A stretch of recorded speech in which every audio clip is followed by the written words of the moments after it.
A great story should be cathartic escapism. We don't have great stories that are cathartic escapism, they're just escapism. When you start selling cinema tickets like they're drugs, you basically emotionally and psychologically traumatize an audience over time, where it gets to a point where people are going into the cinema and buying tickets, but they're actually feeling nothing, because what's missing is the hidden architecture of storytelling and psychology.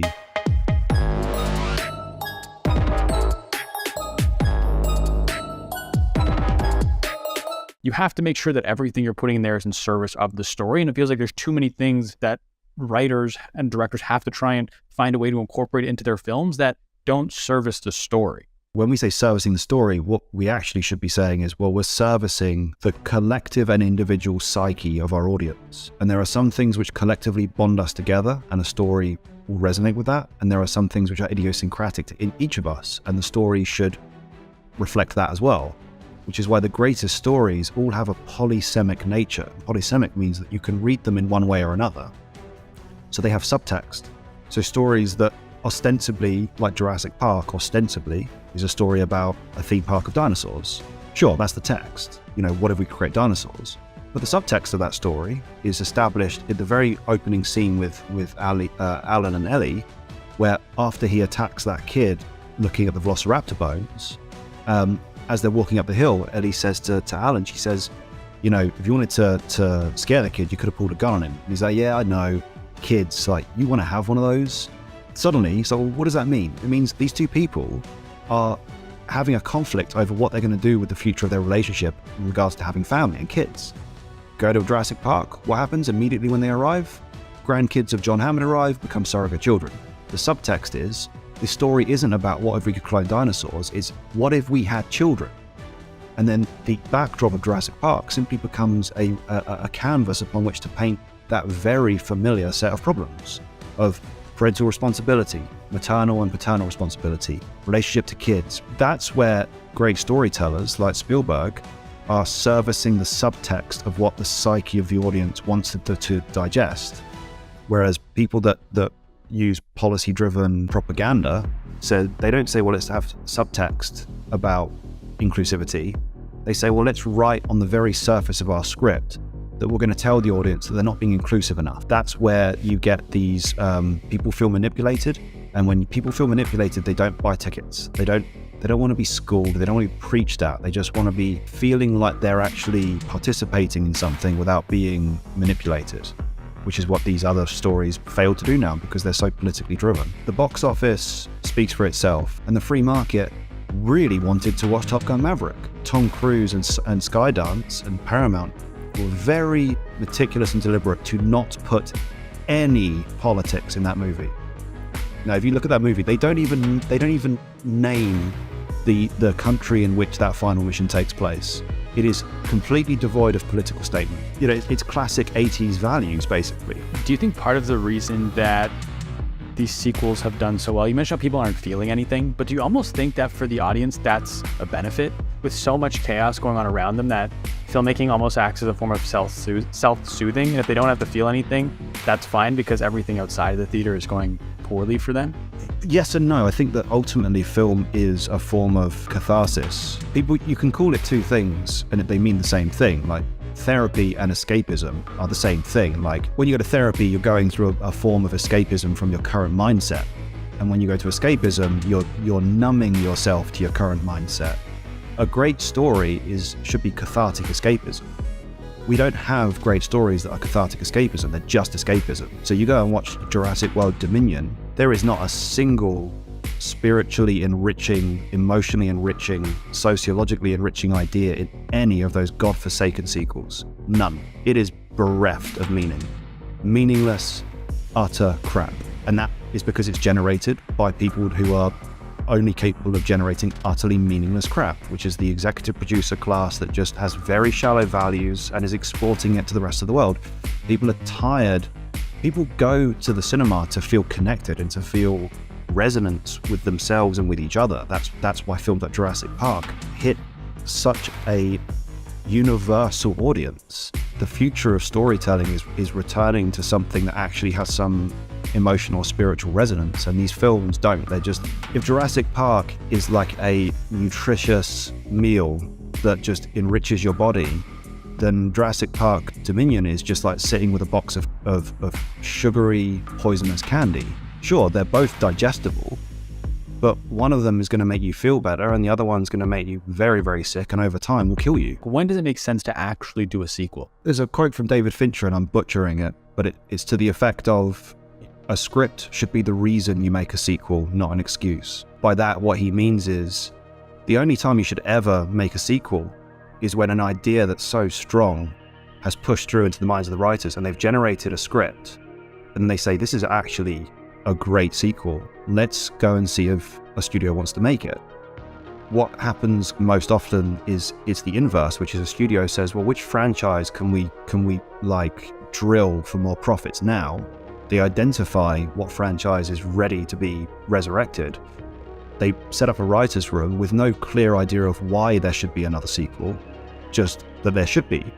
And then suddenly what you have is this committee-based, well, okay, well, how can we justify spending 200 million and marketing a sequel to this film just to gain profits when there's not actually an idea there? For example, I worked on Blade Runner 2049. That wasn't a script that was developed because of studio interest. That was a script that was developed because the original writers, or let's say the script writers who were translating Philip K. Dick's work, they saw an opportunity to tell a new story in that world, and they developed a script that was really, really strong, and then it got shopped around in highly private circles, and then Denis Villeneuve came across it and thought, I love the original Blade Runner, this is a great script, and I will make it because I don't want anyone else to bugger it up. That, in his own words, because I just didn't want anyone to fuck it up. So ultimately it's the idea should demand to be made. The studio shouldn't demand an idea to be generated. But yet they keep demanding that they be generated.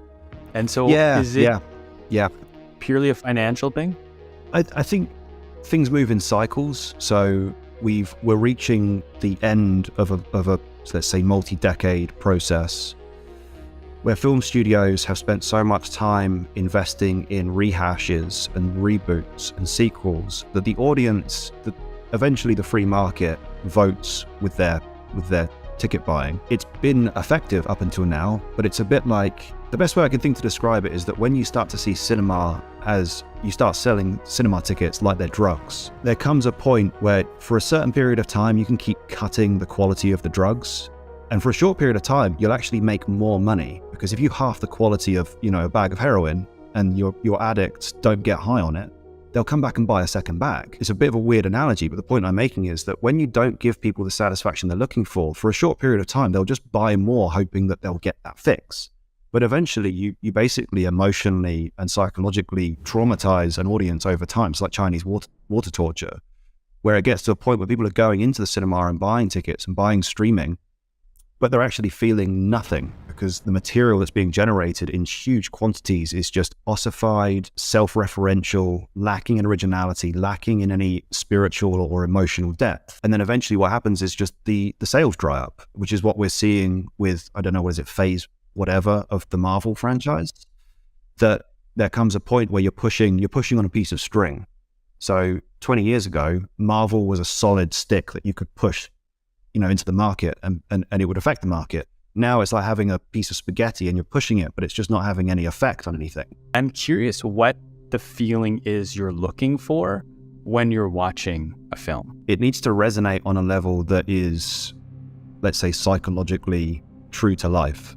And for me, there's two sides to getting that resonance. There's a technical side to storytelling, which is that there's got to be cause and effect. There's got to be consequentiality. There's got to be establishing a clear, psychologically and emotionally relevant pattern of problems. And then there's got to be a believable set of reactions and actions that characters take to solve a problem. On the one side, there's the technical aspect of storytelling, which is that not like a mechanism, but just as a series of consequential actions. It's got to flow in a way that is real to life. And really, I think that's ultimately what was missing for me when I watched something like The Force Awakens, is I can feel, and I can also articulate on some degree when I analyze a film, what's gone wrong in the writing process that leads to the absence of that feeling.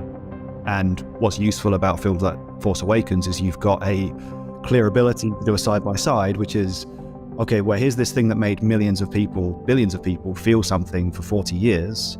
And here's this new derivative of that thing, which is clearly divisive in its reception in the world at large.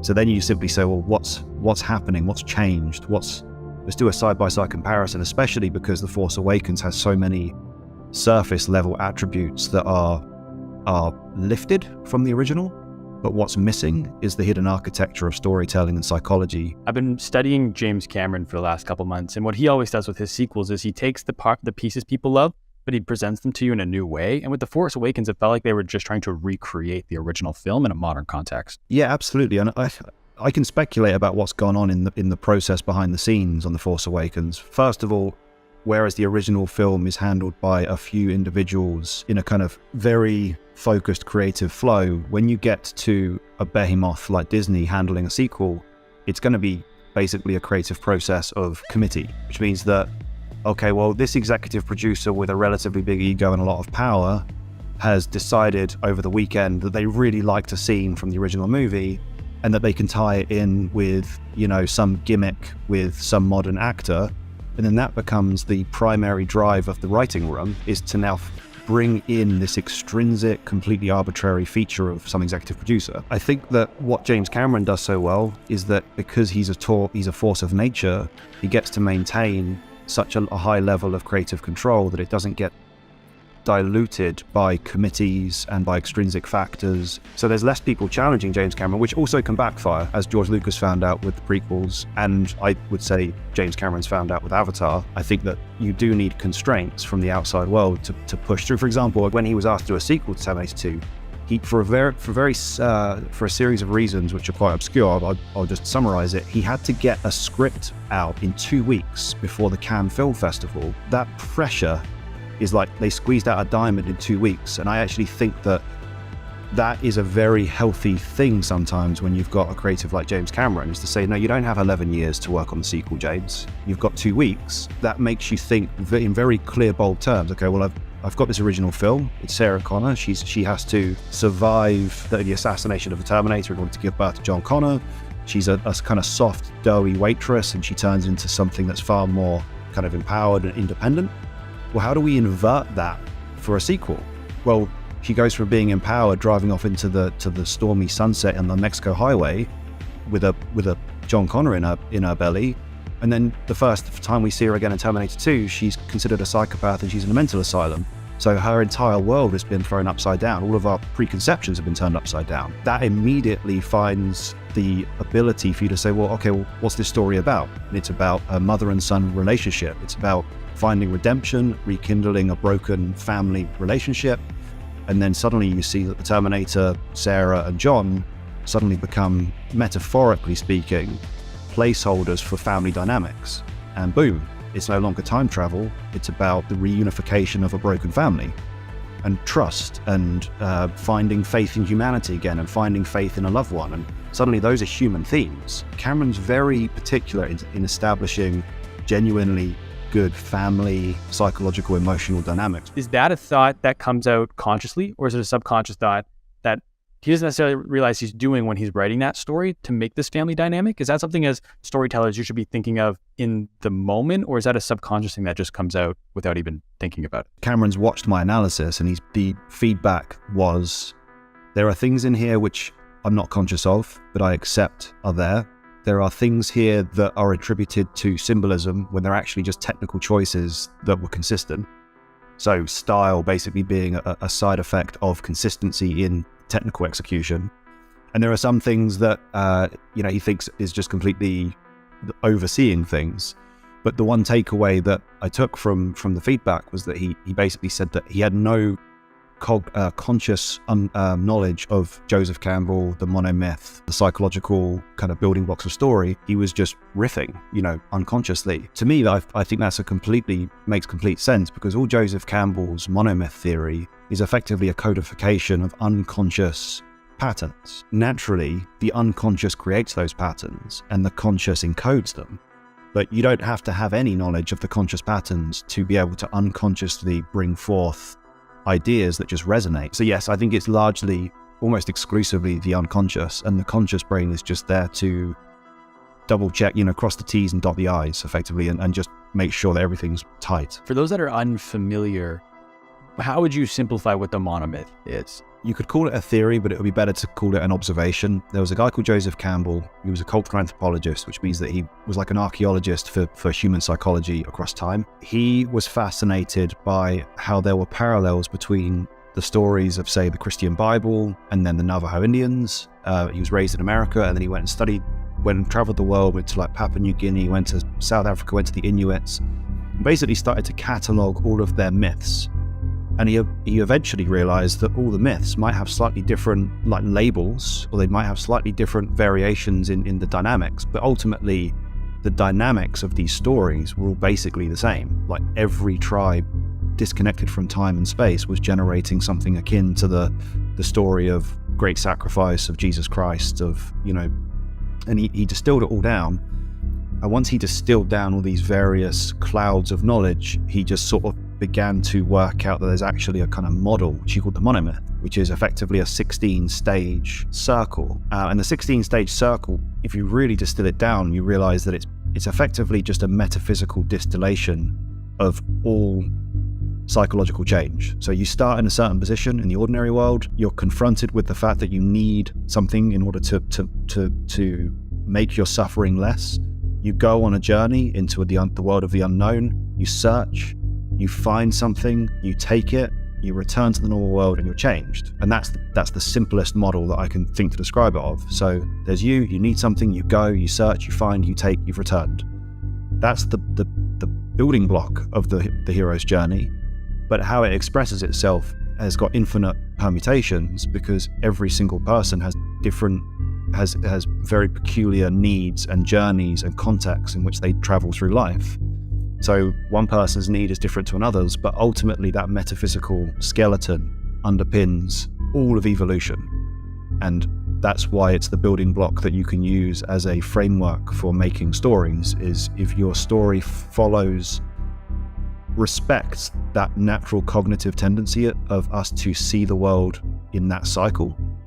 And if a story respects that cycle, and it's scary because every Hollywood movie that's been successful, every single one of them, you can basically show that despite all the idiosyncrasies, there's a consistent structure underneath it, a skeleton that Joseph Campbell called the monomyth. That's why George Lucas could make the original Star Wars, was because he studied the anthropological texts of Joseph Campbell, and Joseph Campbell was studying human history over thousands of years across the whole planet, and distilled it, and George Lucas was learning from that. So Star Wars, as a futuristic science fiction, was the result of deep historical study. People that study the classics and really become an expert in the classics and how they work and why, have a far more significant edge in the future than the people that have just watched the latest Star Wars movie. And then that plays into the subconscious, right? Because if everyone's studying these traditional stories, the format of the future stories are going to be modeled after the monomyth. And as viewers, we're so used to seeing stories in that structure that subconsciously it feels good to us when something does follow that structure. Yes, it's like it just, when it's there, it clicks. It's like, to give you an example, because it sounds reductive, right? It sounds like, oh, well, every story can't be the same, because that would be a very violent reduction of what you see to be a very vibrant world. But to give you some context, like every person that you've ever met has a consistent structure of a face, 2 eyes, a nose, and a mouth. And that consistency in the structure is what allows for expression. You've met 10,000 people in your life. You don't walk up to the 10,000th person you've met and go, you know what, I'm getting really bored of this facial construction that you're using here. Like, you just don't do that. It's a prerequisite for communication and for value expression. So those people that understand that will be able to harness that structure to express something meaningful. And ultimately, you can look at The Matrix, Lord of the Rings, Shawshank Redemption, Die Hard, Jerry Maguire. It doesn't matter. They all follow that pattern. And when they follow, it just clicks and we resonate with it. It makes us feel a combination of humble and hopeful, because you see problems that people are going through, you see the challenges they face, and it becomes a source of inspiration for your own life. And that's the reason that it exists, is that it allows us to pass on that model across generations. Is there a time and place when you should deviate from that structure? You can totally deviate. You can break structure. Like, that's what Picasso did. Like, he learned his craft of painting, but then he basically became against structure in some sense, or he broke structures. That's what a lot of, indie movies do to some degree, but ultimately if you stray too far from structure, you end up with noise. For example, Tarantino's a great example, like Pulp Fiction, classic hero's journey. What has he done? The same thing that Nolan does when he chops up his timeline. He breaks apart the sequentiality, so you have to put it together for yourself. But when you actually look at the individual stories inside of Pulp Fiction, you align them back up, you'll see the classic, there's you need something, you go, you search, you find, you take, you return, you changed. Take Butch. So he starts, he's in a pickle, he's been asked to throw a fight, which is against his moral principles. He chooses to effectively betray Marcellus Wallace. He then goes, and then he realizes that he can't escape without getting his gold watch, because his gold watch represents his integrity and his father's heritage, etc. He goes, he finds it, he takes it, gets in a dungeon or comes close enough to it, and then he's returned changed. And at the end of the story, you get what's called atonement, which is that at the beginning of the story, there's this issue of integrity and conflict between him and Marcellus Wallace, and at the end, there's atonement. And both characters have changed from that journey, and both of them have either reintegrated or integrated new values. It reintegrated old values, such as the gold watch, which is Butch's father's war watch, and Marcellus Wallace has integrated a new level of respect, because at the beginning of the story, he sees Butch as basically just a joke that he can just buy out. Once you actually look at these patterns, Tarantino understands what's going on. He just has a very strong talent for obfuscating some of that architecture so that you don't feel like you're being hit over the head with it. And that's what storytelling is finding new ways to say old things.